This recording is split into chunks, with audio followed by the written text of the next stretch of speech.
on Thursday, we had a special exclusive interview with Chef Warscore content creator Roy and Cecil, both devs for the Warscore restructuring system. And with that, we got some information on the good things that have happened with the Warscore restructuring, the bad things, and what they're working on right now. Subscribe to the channel for more of this. Go to my Ko-Fi if you want to support me, and also go to Chef's YouTube so you can subscribe to him because of, well, making this interview, of course.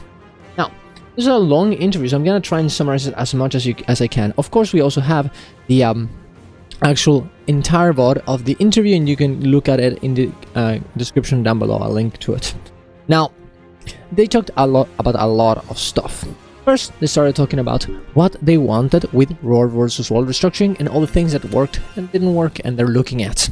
They talked about but they wanted more competitive matchups, as right now, you know, not only the different servers, well, not right now, but before the World vs. World restructuring, not only the servers were very unbalanced, but there's also, you know, there was not that much competitiveness because nobody wanted to win. So they really wanted to give us reasons to actually try to, you know, capture objectives, the maps, you know, move in, you know, into different tiers to actually win certain matchups and care who is actually at the top level. They also said that with this, of course, they cared a lot about population and moving, you know, different guilds from servers that were kind of dead and, you know, to get them into servers that are maybe a bit less, so they can actually compete with other ones, even if they don't have as much experience. Now, I don't think this has happened, and they even said that, hey, you know, we have had some issues with actually going and finding the correct spots to put guilds on, as certain servers are way more stacked in terms of skilled players than others, but they're working on it, and that's what they want to do. We'll talk about it later, but I think the biggest thing that I meant there as well is the fact that with the other server, they didn't really have a lot of tools to actually do this, and we'll get there a little bit later. They also talked about the fact that all the changes that they've done in terms of scoring that they did last week, of course, and in terms of, you know, how the algorithm works, are up to change, and they're just trying to make it better, right? Scoring changes that they made, of course, trying to make it so, hey, not certain types of playstyles are actually rewarded, like defending, for example, you know, might need a bit more changes, you know, to buff them even more or to nerf them a little bit.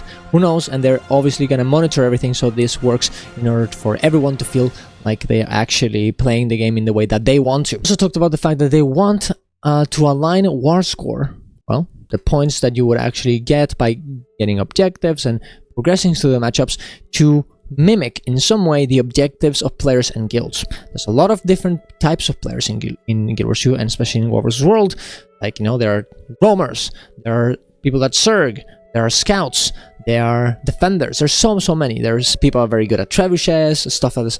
There's a lot of different types of players that enjoy different types of things, and aligning all of these players together so they can actually go for the same type of goal in their team without them conflicting into each other is something they really are interested about, and they really want to encourage. As right now, a lot of them have different objectives. You know, if you want very good fights and you don't want objectives, what's gonna happen? You're gonna want to go somewhere else where the actual objectives are, because, hey, you know, people are just gonna be using, I don't know, siege or whatever, and they're gonna be using tactics that would not provoke into good fights. And of course, this is never going to happen completely, I don't think, and I think they also acknowledge that in the stream, but it is important, right, to want to align them as much as they can so people feel like they're working for the same goal and not against that in their same team, right? You don't want conflict inside of the, well, a little bit of conflict, but not too much conflict inside of the same teams, right? Another thing that happens a lot is in terms of conflict inside of the same server is that some people want to drop tiers to get better fights, and some people want to get higher tiers to get a bit more recognition, or, you know, actually win. So how do you align these two things? Well, obviously by making winning the place where the bigger fights and best fights are, because the most skilled players are at the top, right? So that is actually, I think, a very interesting idea, and it's gonna be definitely hard to do, but I'm guessing they can do it eventually, for sure. They also talked about certain changes that have happened inside of the server. So it seems to be a lot more surging now, a lot more bigger groups, because of course the guilds have, you know, they have they have gathered into making big guilds to join into the same servers, and this has made it so there's a lot more communication in between them, making it very easy for people to actually get in and do a huge, amounts of groups. And this makes it also that, for example, smaller scale groups like roaming squads and stuff like this don't exist as much anymore, because they can't really compete with a big squad of 50 people, right? And I think that is definitely a problem, and they're trying to, in some ways see what they can do about that, so everyone can play the game in the way they want. But it is very, very difficult. In my opinion, at least, it seems like that would be probably fixed by, also, making win matter and give you rewards for winning, because that way, hey, roaming squads and, very small groups being a bit faster than the main Zerg trying to capture everything probably would actually make it a bit more interesting for all the players involved, and also give them a reason to do it in the first place, and not actually and have different objectives for different types of squad. Zerg squads can do the same thing as roaming squad or small scale squads. So doing that, I think, is very, very, very, very interesting, and something that they can definitely want to get in and implement. Let's talk about some of the changes that they did on defense and event siege, because hey, defense now is a bit more buffed a little bit. The reason why they wanted to do this is because they wanted for both groups, the groups that are attacking and defending, to feel rewarded for their efforts. They didn't want one to have the advantage just because of the what they were doing, inherently, but because of their actual skill, right? And even if you are kind of losing a little bit, you feel like you are rewarded by trying to fight them off, right? If you're defending, you have some advantage to actually do this, and of course you're also getting rewarded from spending your time doing that. You don't want people just being like, oh man, this sucks, and there's nothing I can do about this, and I'm just wasting my time. So I think that's very, very important, right? They also want siege to have purpose, and for you to use, buttons while you're using the siege as well, not just AFK for some reason, right? So they want to a lot more active gameplay, and for every type of role in Warscore to be fulfilled and also enjoyable. They also talked about seasons, which were seasons of Warsworld, where you would go and you would have to play as much as you can to get into the top levels, into the top tiers, and in order to get this specific Doliot statue in your homeland server. Now, homeland map, right? That being said, you would have a bronze tier, silver tier, and gold tier, and people really, they kind of like this idea, so they blasted way too much, so much that they would end up burning out. So they use this as an example. They don't want this, right? They don't want people to lose their minds playing the game over and over again every day. They want you to have a goal to enjoy Warwar's World, but also to not completely lose it, and have fun while you're playing it, and try for something, but not feel like you have to play every day. And trying to balance this on Warwar's World restructuring and future alliances are going to be the biggest thing that they're going to be thinking about. They also talked about the fact that they need to consider time zones more, even though they did, of course, consider a little bit. They need to be a bit more aggressive in the way that this changes the matchups and, of course, the people that play together. As off hours on a very bad on NA, because there's always, because of different time zones inside of NA, there's always people playing, right? This is why they made the change of making the points a bit different depending on the hour you play, so there's not like an insane amount of difference whenever there's no one playing, right? And the people that are playing at those times just get complete advantage over it, right? But also they need to make it so it also makes it so you don't feel like your time is wasted, right? It's a hard thing to balance for sure, but they need to do this. And of course we talked about the problem that Oceanic server is a bit because it's such a small server but it has a very different time zone to play at. It's very difficult for them to do it, but they're finding ways to make it work.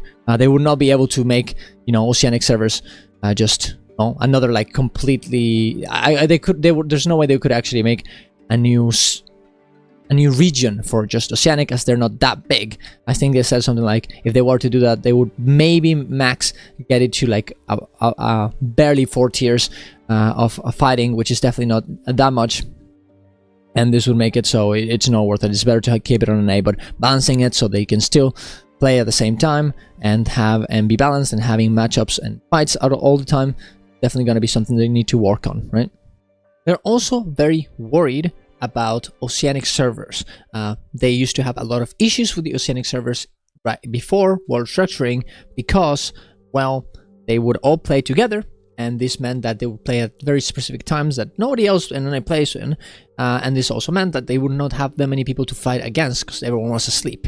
So now, and this actually happened as well, I think, a lot in War's World Restructuring, where there was a lot of, alliances that were, or servers, because they got all the players that played in Oceanic went into the same guilds, made it so there was not that many matchups against each other, right? Everyone was on the same in the same servers, which made it so not that interesting. So they're gonna have to fix that for restructuring, and they were thinking about how to do it, of course, as well. It's definitely not an easy task, but they are thinking about it, as it's very important for Oceanic to actually have good matchups and be able to play the game. Ideally, I'm guessing we would have one Oceanic guild in each of the servers, so there's someone to fight at downtime and off hours at all times. They also talked a lot about the actual feedback they've had from the actual game and the World Restructuring, and they just talked about how it is very hard to get a lot of consensus for the World community because there's so different types of players, as we talked about before. So how do you actually make something that works for everyone? And that's why it's always going to be people that are going to be against what is happening with the new changes. But that being said, they don't talk about that as an excuse. They're actually saying, hey, it is indeed important that we understand that just because there's a lot of different players that have different opinions doesn't mean that we're doing the best job ever, and we need to consider all of them at the same time to make it the best that we can, which I think is very, very important for them to say. I know a lot of people have not liked a lot of the World Restructuring changes, but I think they also know this, and they're trying to their best to actually make it good for everyone. Of course, there's going to be people who are always going to be negative, but I think them having that approach to it is very important.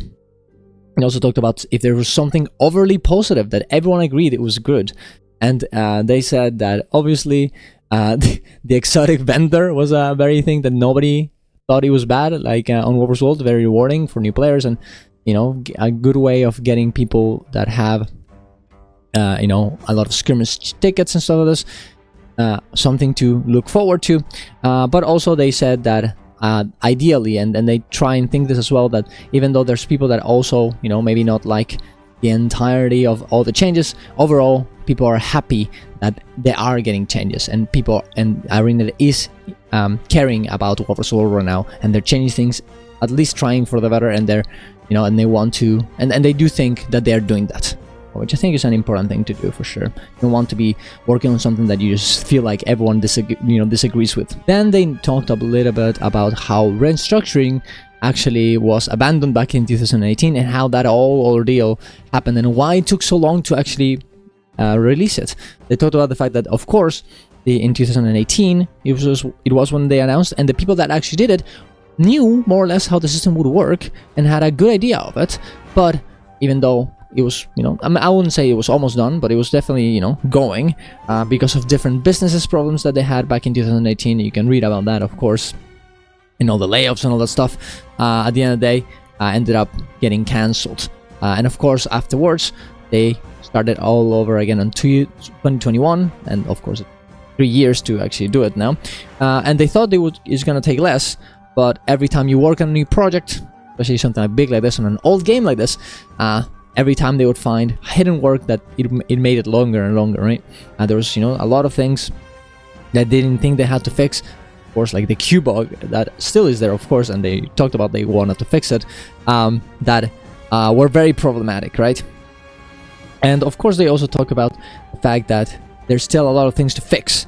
And of course, that doesn't mean that they're going to be able to fix everything, but having a list and knowing what to work on is very, very important for them. And they're very happy to communicate as well through all of this endeavor and all of the development of restructuring, and I think people are very happy about it as well. There's a lot of people that are negative because they just don't want to hear it anymore, but I think overall people are happy that they know what's happening and they know that they're working on it. They also talked about the fact that they never thought they would actually ship world restructuring without the Alliance UI, but at the end of the day, because they thought that the restructuring system was way more important in order for the game to be better and for them to have more tools to actually move around servers, right? They ended up launching it without it. Because right now, because of this, they can actually, in some ways, move around different peoples, different populations of players in way different ways that you could do in servers, right? Before, you couldn't really do that because, hey, guess what? If you have the only way to move people around is servers, right? The servers are gonna more or less be the same at all times, and the bigger servers are obviously gonna become more powerful the more time, because there's gonna be people that see that there's a very good server and they're gonna want to move there, and they're not gonna move to a horrible server. The only people that are gonna go to a bad server are the people that, of course, play the game for fun, or they just don't know what they're getting into, or they're new players, right? Makes it like the differences will continuously be bigger and bigger. I mean, you could see something like game theory to actually know that, of course, this will always happen when you have different systems competing against each other. But if you have a way of actually controlling this in some way, like, of course, restructuring and moving guilds depending on their skill levels or whatever, it will make it a bit easier for Arenanet to actually make the balance way better. Of course, that doesn't mean that it's happening right now. I think we have seen a lot of unbalance right now, and they also said the same thing in the stream, that this has happened a lot in the role restructuring. But because of having more knobs to move to actually get balance a bit better, this ideally will, of course, well, in theoretically at least, work and get better over time. I will definitely see how that one works, but I'm actually pretty confident that it will. They also mentioned that one of the reasons why they really wanted world restructuring to come out very fast is because when they actually announced alliances back in the day, they were, they essentially had to put their relinking system into getting different servers together as a, temporary measure, be able to balance things out and be able to have better control over which servers are populated and not. The problem is that this was a temporary measure, and a lot of the issues that Warscore had in terms of imbalance before restructuring were caused by this temporary measure, and getting world restructuring out in order to fix this and have a little bit more control over the servers and population was very important. And they also talked about seasons, which were this, well, seasons of Warsworld, where you would go and you would have to play as much as you can to get into the top levels, into the top tiers, and in order to get this specific Doliot statue in your homeland server. Now, well, homeland map, right? That being said, you would have a bronze tier, silver tier, and gold tier. And people really, they kind of like this idea, so they blasted way too much, so much that they would end up burning out. So they use this as an example. They don't want this, right? They don't want people to lose their minds playing the game over and over again.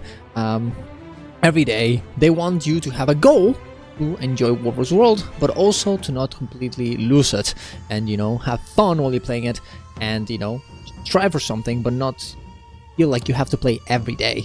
And trying to balance this on Warsworld restructuring and, future alliances are going to be the biggest thing that they're going to be thinking about.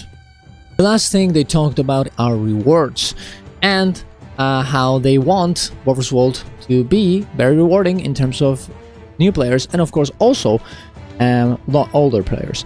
They talked about the fact that they're gonna, because that's what they're working on, but they couldn't really say anything over it because it's something that's unreleased. They're gonna make it so eventually winning matchups and winning skirmishes and all this other stuff and moving to tiers and probably as well will actually reward you in some way, right?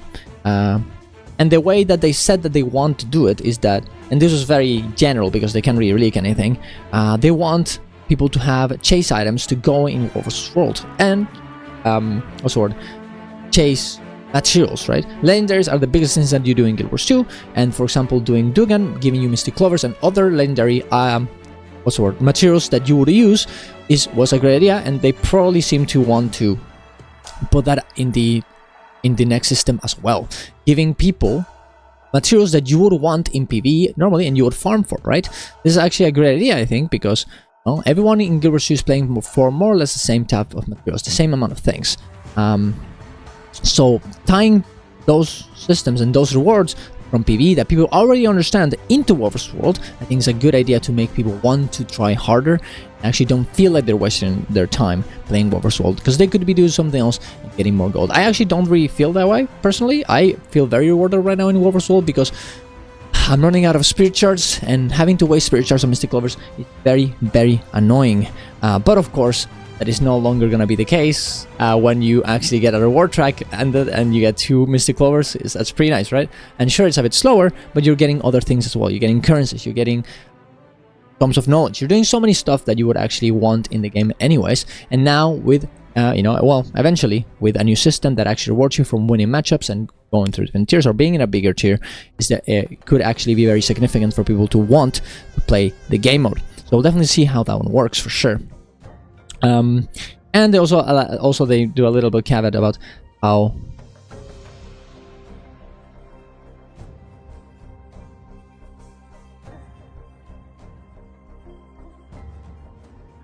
but yeah, that's about it. That was in the entirety of the stream, and a little bit of a summary of it. It was very interesting. I don't think there's like anything here that was insanely new that we didn't expect. It was just trying and see what they are actually interested in as developers and what they really were trying to accomplish, which I think is important. And this communication is always good, especially when some people are not fans of the system. Knowing that the developers are trying and know what they want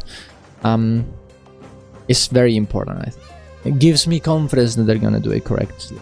I think a lot of people are not very happy because, well, after playing a game for over 10 years, that's never changed. I think people are very hesitant to change, but I think overall, even if right now it might look in certain ways that is more negative, you can't really have change and get things better if you don't try and fail a little bit sometimes. And I don't think this has failed at all, but I do think certain things inside of the changes might have been a bit more negative. But I think that's just a price you have to pay in order to make things, better in the end. A little bit of an investment. But tell me, you guys think I'm wrong. Tell me what you guys disagree with. Developers, of course, and as well me. And subscribe to the channel for more content. Let's go to Jeff's channel so you can actually see the entire VOD. And see you guys around. Love you all. Bye bye.